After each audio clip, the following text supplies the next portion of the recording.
বললেন, সাহাবীরে, তোমার বাড়িতে আমি 3000 মেহমান নিয়ে দুপুরের খাবার খাবো। সাহাবী কয়, আমি তো ওনার জমিনে নাই, 3000 মানুষকে আমি একটা বকরি দিয়ে কিভাবে খাওয়াবো? 1 কেজি আটার রুটি আমি কিভাবে খাওয়াবো? ঠিক কিনা বলেন? বলতে পারেন, হুজুর বিশ্বাস করি না, কিভাবে এমনটা হয়? আমার নবী হলেন বরকতের নবী। আল্লাহু আকবার। যেই শামের জন্য আল্লাহর নবী দোয়া করেছেন, যেই বিলাদুস শাম, যেই সিরিয়ার জন্য আল্লাহর নবী দোয়া করেছেন, নবীর বয়স মাত্র 12 বছর। কয় বছর?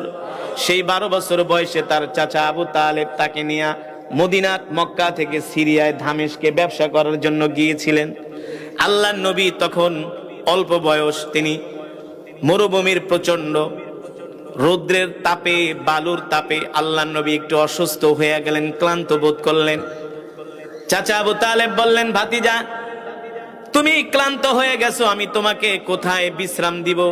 মরুভূমির মধ্যে তো কোনো বিশ্রামের জায়গা দেখি না, তেমন কোনো বড় গাছও নাই যে গাছের নিচে তুমি বসবা। সেই জর্দানের মরুভূমি এলাকায়, সীমান্ত এলাকায় একটা মৃত গাছ দেখা যায়। চাচা আবু তালেব নিয়ে আল্লাহর নবীকে ওই মৃত গাছের নিচে বসালেন। আল্লাহর নবী মৃত গাছের নিচে বসার সাথে সাথে মৃত গাছ জীবিত হয়ে গেছে। জোরে বলেন সুবহানাল্লাহ। কেন কেন? কারণ কি? আল্লাহ তাআলা বলছেন, ওয়ামা আরসালনাকা ইল্লা রাহমাতাল লিল আলামিন। আল্লাহু আকবার। সেই গাছ আজও পর্যন্ত নাই, আছে। সেই গাছকে বলা হয় সাহাবী গাছ। আল্লাহর নবী শুধু মৃত গাছের নিচে বসেছেন, সাথে সাথে গাছ জীবিত হয়ে গেছে। এই গাছ আল্লাহর নবীর নিদর্শন হিসাবে আল্লাহ তাআলা কিয়ামত পর্যন্ত জমিনে এই গাছকে বাঁচায়া রাখবেন। ঠিক কিনা বলেন? মানুষ দেখবে, মানুষ দেখবে এই গাছের নিচে নবী বসছিল। নবী রাহমাতুল লিল আলামিনের বরকতে শরীর লাগার কারণে মৃত গাছও জীবিত হয়ে গেছে। এবার জাবের রাদিয়াল্লাহু তাআলা আনহু দৌড়ে বাড়িতে গেছে, যে বলে, স্ত্রী, আমাকে তুমি দোষারোপ করো না। কারণ স্ত্রী যদি আবার মনে করে স্বামী 3000 দাওয়াত দিয়েছে, তাইলে তো স্ত্রী বর্ষনা করবে, তাকে বকাবাদ্য করবে না, যে তুমি এত মানুষ দাওয়াত দিচ্ছ, খাসি একটা, তোমার মাথায় সমস্যা আছে নাকি? কয়, তুমি আমাকে কিছু বলো না। কয়, কি হয়েছে? বলে, আমাকে দোষারোপ করো না। তুমি আটার রুটি 1 কেজি আর খাসি হলো একটা। আমি আল্লাহর নবীকে দাওয়াত দিছি। আল্লাহর নবী কি করছে জানোনি? যুদ্ধের ময়দানে যত মুজাহিদ ছিল, আল্লাহর নবী সবাইকে দাওয়াত দিয়ে দিছে। ছোট বলেন সুবহানাল্লাহ। স্ত্রী বলতেছে, প্রাণের স্বামী গো, চিন্তা করবেন না, ভয় করবেন না, শঙ্কিত হবেন না, আতঙ্কিত হবেন না। যদি আল্লাহর নবী তার বরকতি জবান দিয়া দাওয়াত দিয়া থাকে, আমার বিশ্বাস আসমানের মালিক তার হাবিবকে লজ্জিত করবে না। এবার জোহরের নামাজ পড়ে আল্লাহ নবী 3000 সাহাবী সহ জাবের রাদিয়াল্লাহু তাআলা আনহুর বাড়িতে দাওয়াত খেতে যাচ্ছেন। আশেপাশের ইহুদি আছে না, ইহুদি হারামজাদা আছে না, এগুলা আগের থেকেও শয়তান, এখনো শয়তান, এখনো শয়তানি বন্ধ হয় নাই, তবে হবে। চূড়ান্ত মায়ের ওদের কপালে আসতেছি। আমরাও জিহাদের জন্য প্রস্তুত হচ্ছি, প্রস্তুত হচ্ছি না, প্রস্তুত। ঠিক কিনা বলেন? এই ইহুদিরা, খ্রিস্টানরা, কাফের মুশরিকরা বলে, যাবের মাথা নষ্ট হয়ে গেছে, নিজে খাইতে পাও না, 3000 মানুষ কিভাবে খাওয়াইবা? দেখি তোমার নবীর কেমন পাওয়ার। আসলে ইহুদিরা জানে না আমার নবী সাল্লাল্লাহু আলাইহি ওয়াসাল্লামের ইজ্জত মানে আল্লাহর ইজ্জত। ঠিক কিনা বলে? কারণ আমার নবী হলেন আল্লাহর বন্ধু।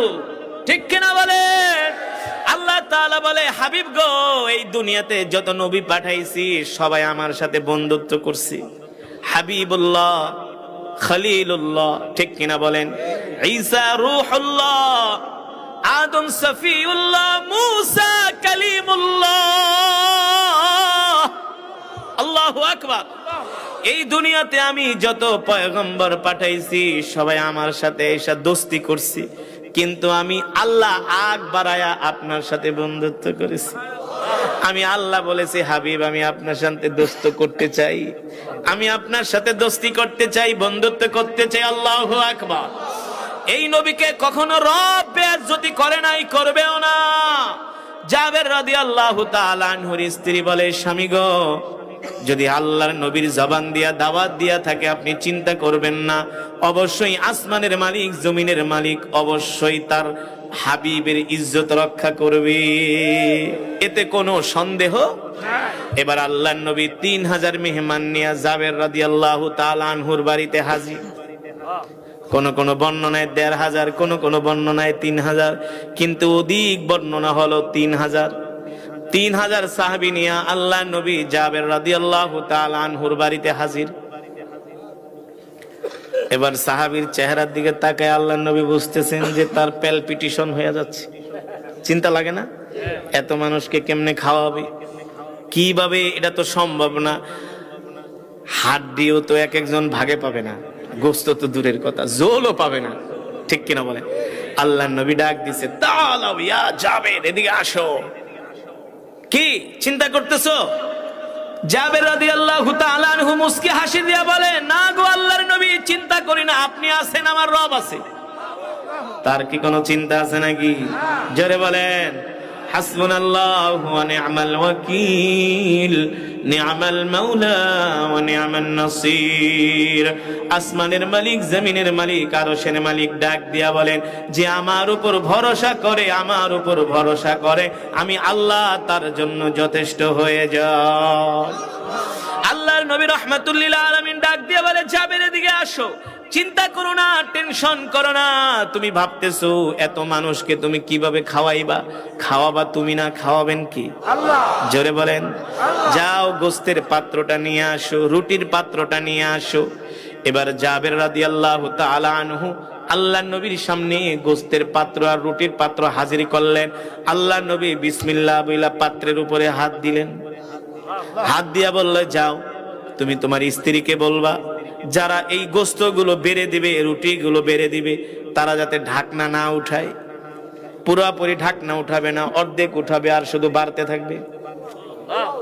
জোরে কোন আল্লাহু আকবার, আরে জোরে বলি আল্লাহু আকবার। এইভাবে করে অর্ধেক ঢাকনা উঠায়, আর গোস্ত বাড়তেছে, রুটি বাড়তেছে, খাচ্ছে খাচ্ছে জোহর থেকে আসর পর্যন্ত। খেতে খেতে সবার খাওয়া শেষ। সুবহানাল্লাহ।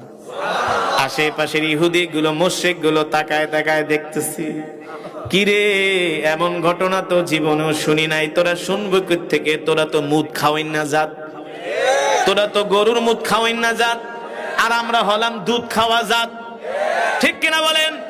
তোরা খাস গরুর মুদ, আমরা খাই গরুর দুধ, তোরা কই থেকে শুনবি? এই মুশরিক কাফেরেরা বলে, জাবের এই ঘটনা তো জীবনেও দেখি নাই। কোত্থেকে দেখবি? তিনি তো রাহমাতুল লিল। এবার 3000 মানুষের যখন খাবার শেষ হয়ে গেল, আল্লাহ নবী ডাক দেয়া বলল, জাবের কি অবস্থা? কয়, নবীজি গোস্ত টানতেছে, শুধু বের হইতেছে, শেষ হয় না। আল্লাহ নবী বলে, আমিও এখন পর্যন্ত খাই না, এবার আমাকে দাও। দেখেন কেমন দয়ার নবী, মায়ার নবী। আল্লাহ কোরআনুল কারীমে সে কথাই বলছেন, লাকাদ জাআকুম রাসূলুম মিন আনফুসিকুম আজিজুন আলাইহি মা আনিতুম হারিসুন আলাইকুম বিল মুমিনিনা রাউফুর রহিম। আল্লাহু আকবার। ফাইন তাওয়াল্লাউ ফাকুল হাসবিয়াল্লাহু লা ইলাহা ইল্লাহু আলাইহি তাওয়াক্কালতু ওয়া হুয়া রাব্বুল আরশিল আযীম। আল্লাহু আকবার। আল্লাহ রাব্বুল আলামিন ডাক দিয়া বলেন, নবী দুনিয়ার মানুষদেরকে বলে দেন, হে দুনিয়ার মানুষ, আমি আল্লাহ তোমাদের মধ্য থেকে তোমাদের জন্য এমন একজন নবী পাঠাইছি, যেই নবী কিনা তার জীবনের চেয়েও তোমাদেরকে ভালোবাসে। শুধু তার জীবনের চেয়ে না, তার পরিবারের চেয়েও তোমাদেরকে ভালোবাসে। আল্লাহু আকবার। শুধু তার পরিবারের চেয়ে না, তার সন্তানের চেয়েও তোমাদেরকে ভালোবাসে। আল্লাহু আকবার। দেখেন নবী আগে না খাওয়ায়া সাহাবীদেরকে, ঠিক কিনা বলে? নবীজি আগে খায় নাই, আগে সাহাবীদেরকে খাওয়াইছে। এবার খাওয়ানোর পরে বলে, এ সাহাবী জাবের, এবার আমার জন্য খাবার নিয়ে আসো। এবার সাহাবী জাবের রাদিয়াল্লাহু তাআলা আনহু আল্লাহর নবীর জন্য খাবার আনলেন। আল্লাহর নবী পরিতৃপ্ত হয়ে খেলেন। আল্লাহর নবী খাবার পরে বললেন, জাবের তোমরা তো খাও নাই? বলে, না খাই নাই। তুমিও খাবা, তোমার স্ত্রী তোমার সন্তানরাও খাবে। আর জোরে বলেন সুবহানাল্লাহ। এবার জাবের রাদিয়াল্লাহু তাআলা আনহু নিজে খেলেন, তার স্ত্রীকেও খাওয়াইলেন। খাওয়ানোর পরে আল্লাহর নবী ডাক দিয়া বলে, জাবের যাও, এবার বিসমিল্লাহ বলে গোস্তের ঢাকনাটা উঠাও, রুটির ঢাকনাটা উঠাও। কি অবস্থা! আল্লাহর নবী যেভাবে বলেছেন, জাবের রাদিয়াল্লাহু তাআলা আনহু ঠিক সেভাবে গোস্তের ঢাকনাটা উঠালো, রুটির ঢাকনাটা উঠালো। এবার আল্লাহর নবীর সামনে আসলেন। আল্লাহর নবী জিজ্ঞেস করেন, এ জাবের কি অবস্থা গোস্তের, কি অবস্থা রুটির? জাবের রাদিয়াল্লাহু তাআলা আনহু বললেন, ফিদাকা আবি ওয়া উম্মি ইয়া রাসূলুল্লাহ। ওগো নবীজি, আপনার জন্য আমার মা বাবা কোরবান হয়ে যাক, আপনার জন্য আমি কোরবান হয়ে যাই। আপনি রহমতের নবী, আপনি বরকতের নবী। আল্লাহর কসম কইরা বলি, যেমন গোস্ত তেমন আছে, যেমন রুটি তেমন আছে, এক ফোঁটাও কমে না। জোরে বলেন আল্লাহু আকবার। সেই নবীর উম্মত আমরা খুশি নাকি বেজার? আর জোরে বলি আল্লাহু আকবার। ও মুসলমান, আমরা এমন এক নবীর উম্মত, আমরা আল্লাহ ছাড়া কাউকে ভয় পাই না, ঠিক কিনা বলেন? শুধু এখানেই নবীর বরকত শেষ না রে মুসলমান, এখানেই শেষ না। আল্লাহর নবী যখন মসজিদে নববীতে কোরআনের বয়ান করতেন, আল্লাহর নবী যখন মক্কা থেকে হিজরত করে মদিনায় গেলেন,